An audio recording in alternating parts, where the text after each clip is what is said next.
इस एपिसोड की शुरुआत में हम देखते हैं कि फांग सॉच को एक मॉल में लाता है, जहां वह सॉच को बताता है कि यह मॉल भी उसकी कंपनी का हिस्सा है। यह सुनकर सॉच बहुत प्रभावित हो जाती है। फिर फांग उसे वही ड्रेस खरीदने के लिए ले जाता है।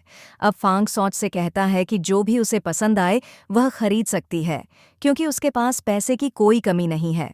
यह सुनकर सॉच बहुत खुश हो जाती है और वहां रखी हुई हर चीज को देखने लगती है।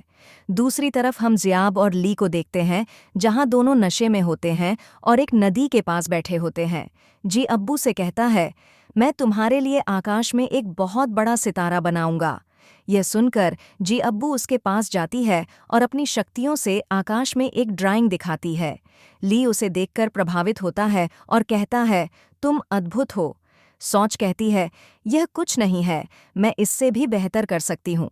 फिर वह उसे एक जादुई गुब्बारा बनाकर देती है। अब ली बहुत खुश होकर कहता है, मुझे पता था कि तुम कोई साधारण लड़की नहीं हो, तुम्हारे अंदर जरूर कोई सुपर पावर होगी। यह सुनकर जी अब्बू चौंक जाती है और सोचने लगती है कि शायद उसे यह पता चल गया है कि मैं एक रोबोट हूँ, लेकिन ली की बातों से यह समझ जाती है कि वह नशे की आदी है। फिर जब ली उसे किस करने जाता है तो वह उसे रोक देती है। तभी ली की माँ और उनके बॉडीगार्ड वहां आते हैं। ली को देखकर जैब कहता है, देखो, वह मेरी माँ जैसी दिखती है। तो जी अब्बू भी उसकी तस्वीर स्कैन करता है और कहता है, हाँ, वह बिल्कुल तुम्हारी माँ जैसी लगती है। फिर जब वह उसके पास जाकर देखता है तो उसे समझ आता है कि वह उसकी माँ ही है। तो वह अपनी माँ से झूठ बोलने लगता है कि वह उसे मिलने आई थी, लेकिन उसकी माँ समझ जाती है कि वह झूठ बोल रहा है, तो वह ली को वहां से ले जाने लगती है। लेकिन जी अब्बू उसे रोकता है और कहता है कि तुम ली को ऐसे नहीं ले जा सकती हो, क्योंकि ली अब बड़ा हो चुका है और वह अपनी जिंदगी के बारे में खुद फैसला कर सकता है।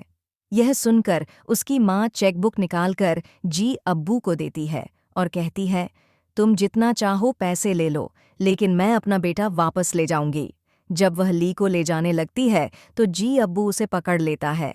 दूसरी तरफ फांग और सौकी शॉपिंग से वापस लौट रहे होते हैं, जहां हमें दिखता है कि सौकी ने खाने की चीज़ों को छोड़कर कुछ महंगी चीज़ें नहीं खरीदी।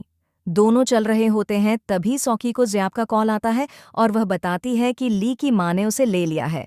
सौकी यह फांग को बताती है और फांग सुनकर तुरंत अपने घर की ओर चल पड़ता है। जब वह घर पहुंचता है तो उसकी सौतेली माँ को गुस्सा आता है, क्योंकि फांग ने उसे नहीं बताया था कि ली बहुत पहले अमेरिका से लौट चुका था। फांग कहता है कि ली अब बड़ा हो गया है और वह अपनी जिंदगी के फैसले खुद ले सकता है।